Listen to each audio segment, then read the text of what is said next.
दोस्तों, अगर आपने मेरे चैनल को अभी तक सब्सक्राइब नहीं किया है तो आप अभी इसी वक्त मेरे चैनल को सब्सक्राइब कर ले, बेल आइकॉन को दबा ले ताकि मेरी जो आने वाली लेटेस्ट नई वीडियो हैं जो कि आपके लिए बहुत ही फ़ायदेमंद है, तो आप मेरे चैनल को सब्सक्राइब करें। और इसी के साथ मैं सिखाने वाला हूँ गाड़ी जो कि विदाउट चार्जेबल है, वो भी केवल छोटे छोटे टॉपिक के आधार पर ही आपको गाड़ी सीखने को मिलेगी। तो आइए शुरू करते हैं। नमस्कार दोस्तों, कैसे हैं आप। जैसा कि आपको मैंने अपनी पिछली वीडियो में बताया था, 4 पहिया वाहन यानी कि आप अगर कार चलाना सीख रहे हैं तो आपको बहुत ही महत्वपूर्ण बातें जो होती है वो आपको ध्यान में रखना होगी। उसी आधार पे आप जो हैं 4 व्हीलर को चला सकते हैं और वो भी बहुत ही ईजी तरीके से, बहुत ही आसान तरीके से आप चलाना सीख सकते हैं। तो मैंने आपको बताया था कि आपको 5 एक ऐसे बहुत ही इम्पोर्टेंट टिप्स हैं जो कि आपको ध्यान में रखना होंगे। उन्हीं के आधार पे आप बहुत ही अच्छे और आसान तरीके से गाड़ी को चला सकते हैं। तो आज मेरे दूसरे पार्ट में आपको ये बताने वाला हूँ कि वो 5 इम्पोर्टेंट टिप्स कौन से हैं जिनको आप ध्यान में रख कर के बहुत ही आसान तरीके से गाड़ी चलाना सीखते हैं। तो आइए मैं आपको दिखाने वाला हूँ वो 5 इम्पोर्टेंट टिप्स। तो शुरू करते हैं वीडियो को।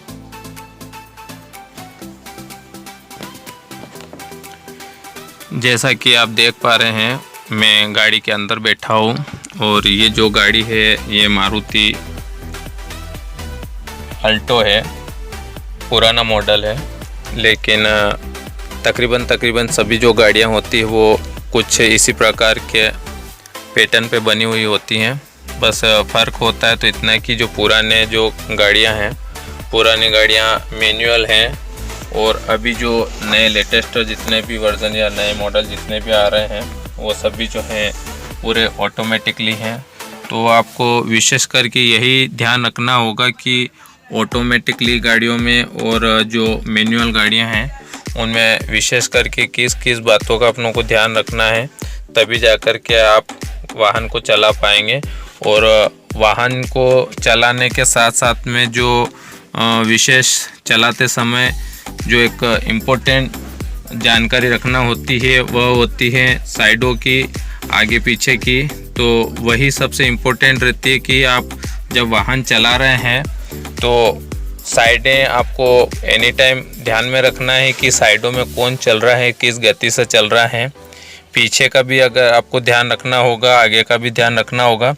तो ये तो सारी बातें हो गई कि आप जब गाड़ी चलाते हैं हाईवे पे या अन्य मार्ग पर, तो लेकिन चलाने से पहले जो इम्पोर्टेंट बात है वो कौन सी है वो मैं आपको बताने वाला हूँ। तो सबसे पहले मैं शुरुआत करता हूँ स्टीयरिंग की।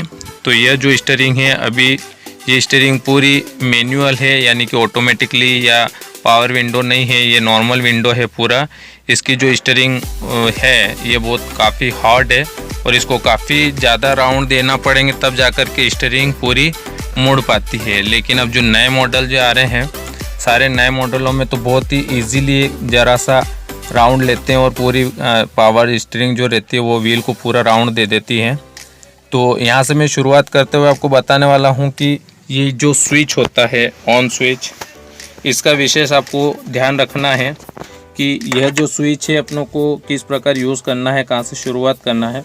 तो मैं आपको दिखा देता हूँ। सबसे पहले ये मान लीजिए चाबी है आपका। आप गाड़ी में सबसे पहले बैठते समय स्विच ऑन करने से पहले महत्वपूर्ण रहेगी बात कि आप गाड़ी के जो मेन सीट रहती है, सीट पे बैठने के पश्चात सबसे प्रथम आपको ध्यान यहाँ रखना होगा। सबसे स्टार्टिंग यहाँ से होती है। ये होता है गाड़ी का मेन पावर, जो कि इसको हैंड ब्रेक बोला जाता है। यह अगर ऊपर है खींचा हुआ तो ये ब्रेक यानी कि पूरी गाड़ी अभी कंट्रोल में है, चारों व्हील इसके पावर में है, लॉक लगे हुए हैं। और अगर इसने आप ये बटन होता है इसमें, ये पुश करेंगे तो ये मतलब ब्रेक खुलता है, यानी कि गाड़ी फ्री होती है। व्हील, चारों व्हील के जो ब्रेक लगे हुए वो फ्री हो गए। अगर इसी को खींचते हैं तो ये इस प्रकार की आवाज़ आती है, गाड़ी पूरी तरीके से लॉक हो गई है। तो ये तो स्टार्टिंग पॉइंट हो गया। अब सेकंड बात आती है गियर की। तो ये जो गियर है ये आप देख पा रहे हैं, ये इस प्रकार से ये गियर लग रहे हैं। लेकिन अगर ये न्यूट्रल है तो ये न्यूट्रल जो है पूरा इस तरीके से यहाँ बीच में होता है। आप इसके ऊपर देख पा रहे हैं पहला गियर जो कि आपको इस दिशा में लगाना होता है, दूसरा गियर जो कि इस दिशा में लगाना होता है, इसी के बीच में भी तीसरा गियर जो कि सेंटर में बीचों बीच सामने जाता है। इसके बाद अगर आते हैं तो चौथा गियर बीचों बीच सेंटर में यानी कि हैंड ब्रेक के बिल्कुल स्ट्रेट में चौथा गियर आता है। वहीं अगर पांचवें गियर की बात करते तो आगे लेकर के आपको आपके पैर की तरफ देना रहता है, आगे की तरफ, तो जाकर के ये पांचवा गियर लगता है। और अगर रिवर्स की बात करते हैं तो रिवर्स गियर जो है आपको आपकी जो सीट होती है, सीट का ये वाला जो पॉइंट होता है, इस पॉइंट की तरफ आपका रिवर्स गियर आएगा। तो ये हो गई सेकंड बात। अब तीसरी बात आपको इम्पोर्टेंट बताने वाला हूँ कि अगर आप गाड़ी स्टार्ट कर रहे हैं तो स्टार्ट करने से पहले एक तो विशेष करके आप गियर का देख लें कि गियर लगा हुआ तो नहीं है। आपको सबसे पहले न्यूट्रल करना है, हैंड ब्रेक को यथावत लगा रहने देना है। उसके बाद अगर आप चाबी लगाते हैं तो चाबी लगाने का भी एक तरीका होता है। बहुत से जो है चाबी लगाते से उसको बहुत ही तेज़ रफ्तार से उसको राउंड देते, जबकि अपनों को इसको घुमाना नहीं है फुर्ती से।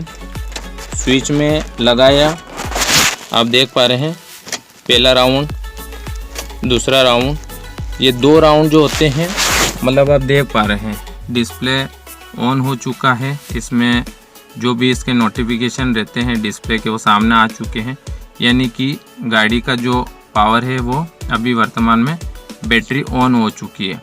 अब इसी के पश्चात अगर हम इसे पुश करेंगे यानी कि एक बार और इसको राउंड देना रहता है, लेकिन राउंड देने के पहले इस बात का ध्यान रखें आप कि यह जो गियर है यह न्यूट्रल होना चाहिए। अगर आपका न्यूट्रल नहीं है तो आप चाबी को कतई ना घुमाएं। अब इसके बाद में अगर चाबी को घुमाता हूं तो आप देख पा रहे हैं अभी मेरे दोनों पाँव बैक साइड है और मैं चाबी को घुमा रहा हूं। गाड़ी स्टार्ट हो चुकी है। अब ये जो पॉइंट सामने दिख रहा है ये एक पावर सिग्नल है जो उल्टे हाथ पे आपको दिख रहा है, ठीक है ना। अभी ये ताज़ी स्थिति में गाड़ी मेरी स्टार्ट है। अब ये स्टार्ट पोजीशन में अगर आप गाड़ी स्टार्ट करते हैं तो स्टार्ट तो हो चुकी है गाड़ी, लेकिन अब इसके पश्चात आपको क्या करना है कि आपका जो सीट है, सीट को आप एडजस्ट कर लें आपके हिसाब से, जिस तरीके से आपकी बैठक होती है। उसके पश्चात ये बीच वाला जो पॉइंट दिख रहा है, मैं आपको अपने पाँव से पुश करके बता रहा हूँ, यह बीच वाला पॉइंट सभी गाड़ियों के अंदर ब्रेक का होता है, इसका आपको ध्यान रखना है, ठीक है ना। और अगर आपको सीधे पाँव की अगर बात करता हूँ तो इसमें जो एक्सीलेटर वाला जो पंच रहता है यह काफ़ी पतला और एक अलग ही बनावट का रहता है, इसीलिए आपको दिख जाएगा कि ये जो है एक्सीलेटर का पैर है, ठीक है। ये एक्सीलेटर पैड है, ये वाला बीचों बीच वाला जो है ये ब्रेक का है। ये दोनों जो यूज़ होते हैं ये आपका सीधा पाँव ही काम करेगा इन दोनों में। इस पाँव से आप केवल एक्सीलेटर पुश कर सकते हैं और जब ज़रूरत लगी तब आप ब्रेक को पुश कर सकते हैं। और आपका उल्टा पाँव जो है, उल्टा पाँव केवल और केवल एक्सीलेटर को, यानी कि ये जो होता है ये क्लच है, जब आप गियर लगाना चाहते हैं उस समय आपको इसको पुश करना है। तो ये 3 चीज़ें इम्पोर्टेंट तो हो चुकी है। अब चौथी है कि जब आप गियर लगा रहे होते हैं तो आपने इसको पुश करा पूरा, आप देख पा रहे हैं मैंने इसको पूरा पुश कर दिया है। अब इसके पश्चात ये गियर है मेरे हाथ में, और गियर लगाने का भी मैं आपको तरीका बता रहा हूँ कि इस तरीके से आप पकड़ेंगे गियर को। ये पकड़ा, ये पहला गियर लगाया आपने, ठीक है। ये आपका पहला गियर लग चुका है, आप देख पा रहे हैं गियर थोड़ा सा हल्का सा तिरछा हो चुका है, यानी कि गियर लग चुका है। अब मान लिया जाए आप गाड़ी स्टार्ट हो चुकी है, आपने गियर भी लगा लिया है, अब आपका पाँव एक्सीलेट क्लच के ऊपर है। अब आप ना तो पहले से एक्सीलेटर को दबाएंगे, कुछ भी नहीं करेंगे। आपकी गाड़ी अगर समतल पोजीशन पे खड़ी है तो आपकी गाड़ी ना आगे जाएगी ना पीछे जाएगी। लेकिन अगर आपने गाड़ी को कहीं ढलान पे खड़ा किया है, ऐसी सिचुएशन में आपको आपका पाँव ब्रेक के ऊपर यथावत पुश करके रखना ही रखना है, अनिवार्य रूप से। ये आपको ब्रेक लगा के रखना है। उसके बाद आप जैसे जैसे धीमी धीमी स्पीड में आपका जो उल्टा पाँव है, यानी कि क्लच वाला पाँव, आपको ऐसे धीरे धीरे धीरे धीरे स्लो स्पीड में छोड़ना है। आप इसको जैसे जैसे छोड़ते जाएंगे वैसे वैसे आपकी जो गाड़ी है वो गियर में आती रहेगी, यानी कि वो आगे बढ़ने की कोशिश करेगी। तो वो जैसी कोशिश करेगी आपकी गाड़ी, ऑटोमेटिकली आपको ऐसा महसूस होगा कि आप गाड़ी आगे बढ़ने की कोशिश कर रही है। तो उसके पश्चात ही जाकर के आप ब्रेक वाला जो पाँव है उसको हटाएंगे धीरे से, और हटाने के जस्ट बाद ही आप एक्सीलेटर वाला जो पैड है इसको पुश करेंगे हल्का सा। इधर आप एक्सीलेटर के जो ये वाला जो पैड है एक्सीलेटर वाला, इसको धीमा धीमा पुश करते जाएंगे, और उल्टा पाँव जो है जो कि क्लच का है उसको धीमा धीमा छोड़ते जाएंगे, यानी कि इसको ऊपर उठाना है धीमी चाल, और इसको जो है धीमी चाल पे नीचे ले जाना है। तो इसी प्रकार आपकी गाड़ी चाल बनाएगी। अब ये तो हो गए 4 इम्पोर्टेंट पॉइंट। अब 5वां जो इम्पोर्टेंट पॉइंट है वह ये रहेगा आपका कि जैसे आपकी गाड़ी रफ्तार पकड़ रही है तो आप कतई गलती ना करें कि आप हड़बड़ी में या तो कभी एक्सीलेटर को ज़्यादा दबाएं या ब्रेक को ज़्यादा दबाएं, ऐसा कुछ भी नहीं करना है। आपकी गाड़ी ने चाल पकड़ ली, आप दोनों पाँव साइड में ले सकते हैं, ठीक है। आपका एक्सीलेटर जो है आप स्लो, बिल्कुल आपको जैसा जैसा महसूस हो वैसा धीरे धीरे आपको इसको पुश करना है। आप गाड़ी की धीमी धीमी चाल बढ़ते से आप वापस एक बार दोबारा से आप एक्सीलेटर यानी कि क्लच जो होता है उसको पुश करेंगे, और उसी के जस्ट बाद में गियर को बैक लिया, यानी कि ये न्यूट्रल है। बैक लेने के बाद इस साइड में लेकर के ये सेकेंड गियर लगाएंगे। इसी हिसाब से फिर जैसी रफ्तार बनेगी फिर आप बीच में लेकर के क्लच आपका दबा हुआ होना चाहिए, उसके पश्चात ही आप गियर लगाएंगे। आपने सेकेंड लिया, सेकेंड के बाद चाल पकड़ी गाड़ी ने, फिर बीच में लिया, फिर आपको बीच में स्टेट थर्ड लगाया। थर्ड गियर लगाने के बाद फिर आपकी गाड़ी रफ्तार पकड़ेगी, उसके जस्ट बैक साइड आपको वापस रिटर्न न्यूट्रल करके आप सेंटर टू सेंटर ऐसा पीछे ला सकते हैं। ये आपका चौथा गियर लग गया। अब जैसे आपकी गाड़ी फिर रफ्तार पकड़ती है तो वैसे वैसे आपको इसको एक बार फिर न्यूट्रल करने के बाद ये वाला आप तरीका मैं आपको जो बता रहा हूँ बहुत इजी और सही तरीका रहेगा आपका गियर लगाने का। इस तरीके से लेंगे और आप इसको लगाएंगे तो ये आपका 5वां गियर हो गया। मतलब इस प्रकार से अगर आप गियर लगाएंगे, ये जो मैं आपको हाथ से इस हैंडल को पकड़ के गियर लगाने वाला जो तरीका बता रहा हूँ ना, ये बहुत ही इजी और बहुत बढ़िया तरीका है। इसमें आप कभी भी कंफ्यूज नहीं होंगे कि मेरे हाथ से गियर कौन सा लग रहा है। आप हड़बड़ी में भी होंगे तो भी आप बहुत ही इजी और सही तरीके से आप गियर लगाएंगे। एक बार आप और देख लीजिए, आपने ये पकड़ा पॉइंट, पहला गियर, बैक आए, ये पकड़ा सेकेंड गियर, यानी कि अपना बैक साइड लेफ्ट साइड जो बंदा बैठा है उसकी जो सीट का कोना है उधर की तरफ दूसरा गियर जाएगा, बीच में गया, बीचों बीच सेंटर में तीसरा गियर जाएगा, फिर बीचों बीच सेंटर में जहाँ पे आपका हैंड ब्रेक है इसके जस्ट सामने आपका चौथा गियर आएगा। और फिर अगर अपनों को टाप लगाना है यानी कि 5वां गियर, तो ये पकड़ा और आपने आपके पाँव की तरफ ये दिया, ये आपका 5वां गियर हो गया। तो ये हैं सबसे इम्पोर्टेंट 5 टिप्स है जो कि मैं आपको बता रहा था कि ये 5 इम्पोर्टेंट टिप्स है। अगर आपने इन चीज़ों का ध्यान रख लिया तो आप बहुत ही आसान और अच्छे तरीके से आप गाड़ी चला सकते हैं। अब इसके अलावा भी मैं आपको बहुत सारी चीज़ें और भी बताने वाला हूँ गाड़ी के अंदर, जो कि आप लाइफ टाइम के लिए इतने मतलब इजी तरीके से गाड़ी चलाने वाले और एक बहुत ही पावरफुल ड्राइवर बन सकते हैं। यानी कि अगर आप स्वयं का वाहन चलाते तो बहुत अच्छी बात है, अगर आप ड्राइवर सीख करके किसी अन्य वाहन की भी ड्राइव अगर आप करना चाहते हैं तो भी बहुत अच्छी बात है। और ये सारी जो इम्पोर्टेंट चीज़ें हैं, ये सारी इम्पोर्टेंट चीज़ें अगर आपको याद है तो ही तो लाइसेंस बनने के पश्चात जो है आप कभी भी कहीं पे भी अन्य शहर अन्य राज्य में या कहीं पे भी लंबे टूर पे भी अगर आप जाना चाहें 500 किलोमीटर 1000 किलोमीटर तो आप बहुत ही आसान तरीके से जा सकते हैं। अब इसके बाद बात आती है कुछ अन्य, इसके अंदर और भी बहुत सारे फीचर रहते हैं।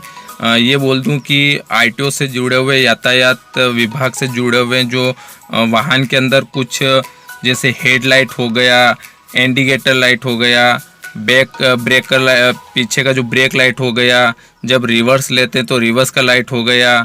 आप देख पा रहे हैं बिल्कुल स्टेट में जो सेंटर पे ग्लास लगा हुआ होता है, इस ग्लास का क्या महत्व होता है, इसे क्यों लगाया जाता है, इसका कारण क्या रहता है सेंटर में लगा हुआ। अगर आपको दोनों तरफ गाड़ी के बैक साइड और ड्राइवर के और कंडक्टर दोनों तरफ जो ग्लास लगे रहते हैं, उन ग्लासों का क्या महत्व है, इन सारी चीज़ों के बारे में भी मैं आपको बताऊंगा। वो मेरे आपको थर्ड पार्ट में देखने को मिलेगा। तो आज का मेरा वीडियो आपको कैसा लगा मुझे कमेंट करके ज़रूर बताएं, और साथ ही साथ मेरे चैनल को आप अगर अभी तक सब्सक्राइब नहीं किया तो आप सब्सक्राइब कर लें, ज़्यादा से ज़्यादा अपने दोस्तों के साथ शेयर करें, क्योंकि मैं जो आपको जो टिप्स बताने वाला हूँ पूरे फ्री और विदाउट चार्जेबल है। मैं किसी प्रकार का कोई पैसा नहीं लेता हूँ। और मैं एक बार फिर कहना चाहूँगा, मैं ना कोई कोचिंग क्लासेस लेता हूँ, ना मेरा कोई इंस्टीट्यूट है, ना मैं कोई टीचर हूँ, ना मैं कोई ड्राइवरी का कोई स्पेशलिस्ट व्यक्ति हूँ, लेकिन ये मेरे खुद के सीखे हुए टिप्स हैं सारे, या मैंने खुद ने अपने अंदरूनी भाव से ही गाड़ी को चलाना सीखा। और जो मैंने स्वयं ने सीखी उसके पश्चात मैंने मेरे अपने मित्रों को 5-7 मित्रों को 10 मित्रों को ऑलरेडी गाड़ी चलाना सिखा चुका हूँ, और वो भी खुद ये कहते हैं कि बहुत वाकई बहुत अच्छा तरीके से ये गाड़ी। और हाँ, एक इम्पोर्टेंट बात और मैं आपको बताना चाहूँगा कि जो स्टीयरिंग होती है, यह जो स्टीयरिंग हम लोग जो पकड़ते हैं, तो तकरीबन आपने देखा होगा कि प्रत्येक व्यक्ति जो है दोनों हाथ से पकड़ के स्टीयरिंग का यूज़ करते हैं, चाहे वो हाईवे पे चला रहे हों, मार्केट में चला रहे हों, या अन्य किसी जगह पे चला रहे। तो मैं तो आपको सलाह दूंगा कि आप 2 हाथ से कभी भी ड्राइव ना करें, यानी कि स्टीयरिंग को उपयोग में ना ले दोनों हाथ का। हो सके तो केवल और केवल मात्र एक हाथ का ही उपयोग करें। अब वो एक हाथ का उपयोग कैसे करना है वह भी मैं आपको बताऊंगा मेरे अगले वीडियो में। और एक हाथ से जो अगर आप गाड़ी चलाते हैं तो मैं कह रहा हूं कि आप ऑल इंडिया ओवर ड्राइव कर लेंगे, आपको कभी भी कोई प्रॉब्लम नहीं आएगी। और वो इतनी इजी और इतनी बेस्ट ड्राइव रहेगी, चाहे आप फुल पावर विंडो गाड़ी चलाएं, फुल लोडेड गाड़ी, फुल नए लेटेस्ट वर्जन जो आए हुए हैं, पूरी डिजिटल गाड़ियाँ जितनी भी हैं, आप सभी गाड़ियाँ बहुत ईजी तरीके से चला पाएंगे।